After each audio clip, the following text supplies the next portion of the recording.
जय श्री राम। 18वें अध्याय का 18वां श्लोक। इससे पूर्व ज्ञान योग का तत्व समझाने के लिए आत्मा के अकर्तापन का प्रतिपादन किया गया, अर्थात आत्मा अकर्ता है।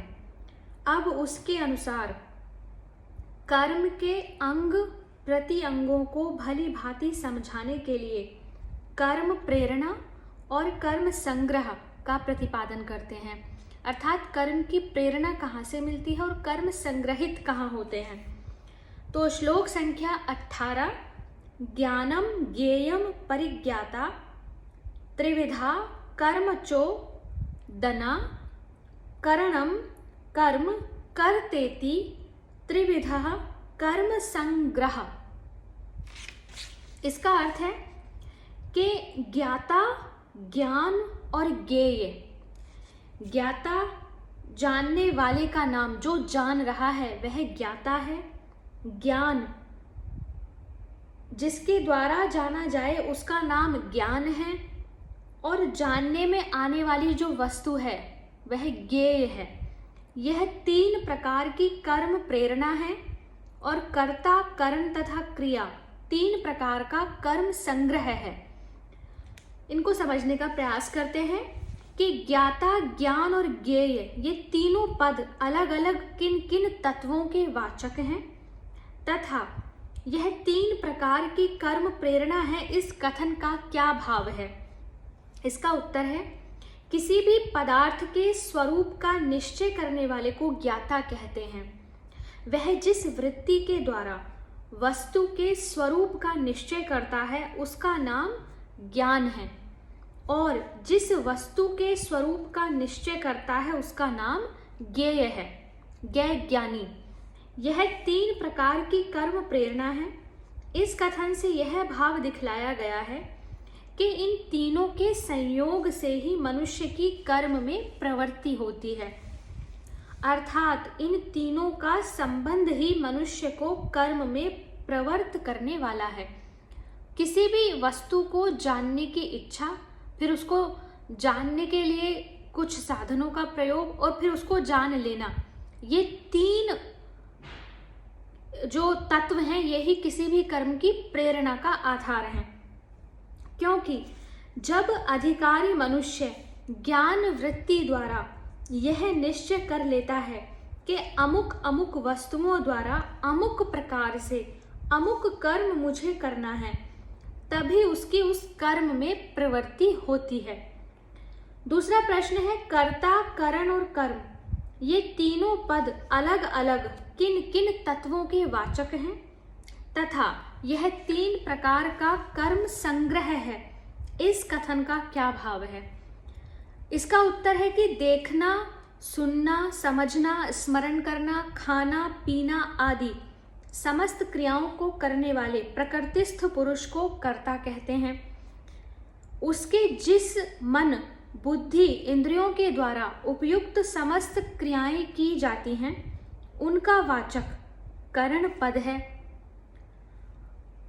यह 3 प्रकार का कर्म संग्रह है। इस कथन से यह भाव दिखलाया गया है कि इन तीनों के संयोग से ही कर्म का संग्रह होता है। क्योंकि जब मनुष्य स्वयं कर्ता बनकर अपने मन, बुद्धि और इंद्रियों द्वारा क्रिया करके किसी कर्म को करता है तभी कर्म बनता है। जब वो स्वयं में कर्ता का भाव होता है तभी कर्म बनता है, उस क्रिया को कर्म की संज्ञा दी जाती है और वह कर्म बंधन बनता है। 14वें श्लोक में जो कर्म की सिद्धि के 5 हेतु बतलाए गए उनमें से अधिष्ठान और दैव को छोड़कर, अधिष्ठान जिसमें शरीर को अधिष्ठान माना गया और दैव जो हमारे संस्कार हैं उसको छोड़कर शेष तीनों को कर्म संग्रह नाम दिया गया, क्योंकि उन 5 में भी उपयुक्त 3 हेतु ही मुख्य हैं, कर्ता, करण और चेष्टाएं। ये जो 3 हेतु थे। तो इस प्रकार सांख्य योग के सिद्धांत से कर्म प्रेरणा और कर्म संग्रह का निरूपण करके, अर्थात कर्म की प्रेरणा कहाँ से उत्पन्न होती है और कर्म बन के कर्म संग्रहित किस प्रकार होता है। अब तत्व ज्ञान में सहायक सात्विक भाव को ग्रहण कराने के लिए और तत्व ज्ञान के विरोधी राजस तामस भावों का त्याग कराने के लिए उपयुक्त कर्म प्रेरणा और कर्म संग्रह के नाम से बतलाए हुए ज्ञान आदि में से ज्ञान, कर्म और कर्ता के सात्विक, राजस और तामस इस प्रकार त्रिविध भेद क्रम से बतलाने की प्रस्तावना करते हैं। तो श्लोक संख्या 19, ज्ञानम कर्म च कर्ता च त्रिधेव गुण भेदतः प्रोच्यते गुण संख्याने यथा वृक्षणु तान्यपि। यथा वृक्षणु यथावत शृणु, अगर इसका विच्छेद करें तो यथा वृक्षणु यथावत शृणु अर्थात भली भांति सुन।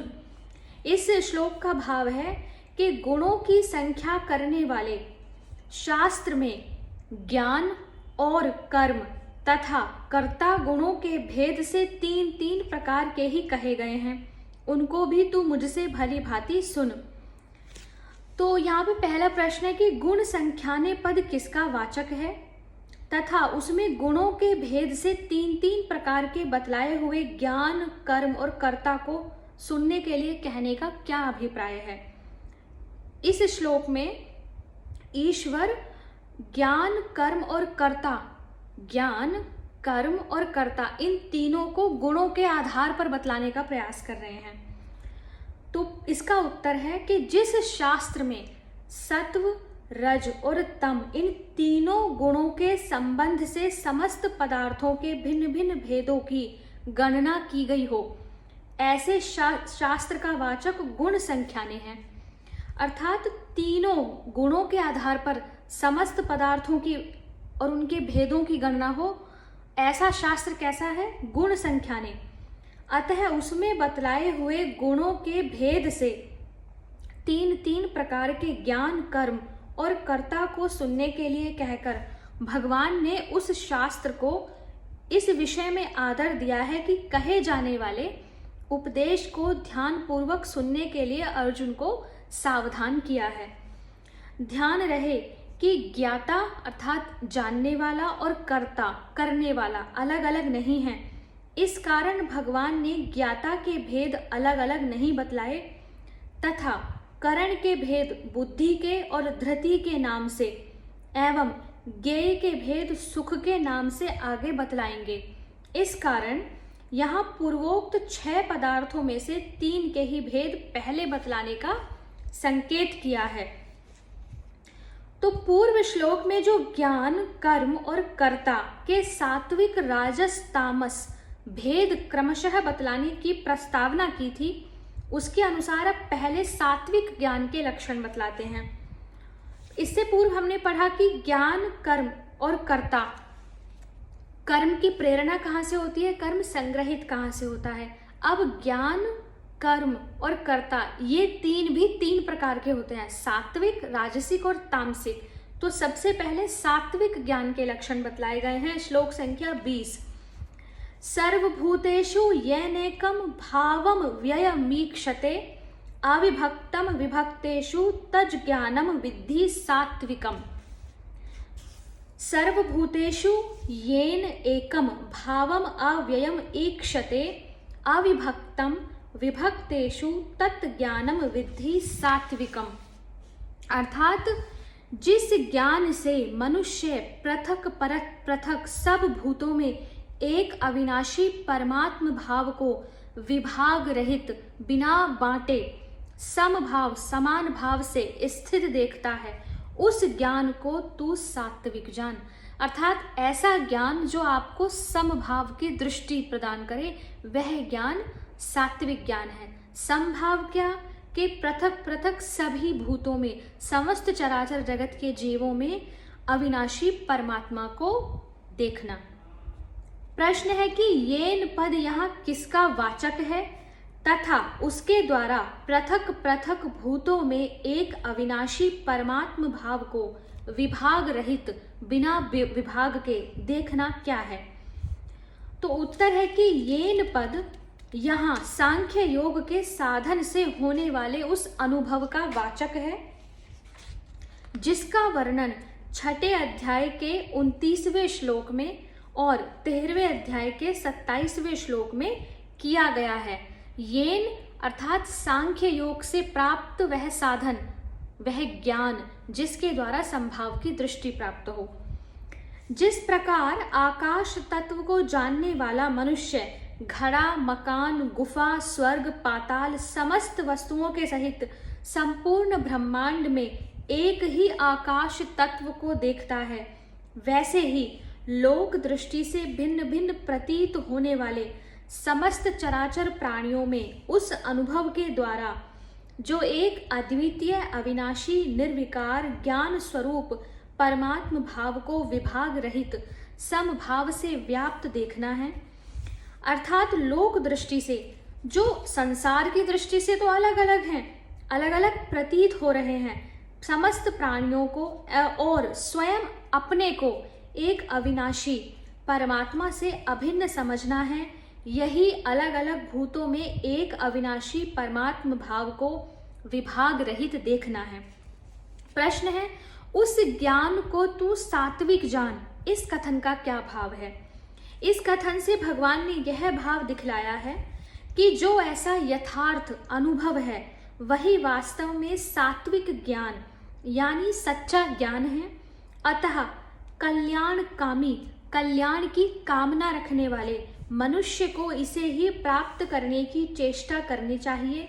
इसके अतिरिक्त जितने भी सांसारिक ज्ञान हैं वे नाम मात्र के ही ज्ञान हैं, वास्तविक ज्ञान नहीं है। श्लोक संख्या 21 से आगे की वीडियो में पढ़ेंगे। हरे कृष्णा।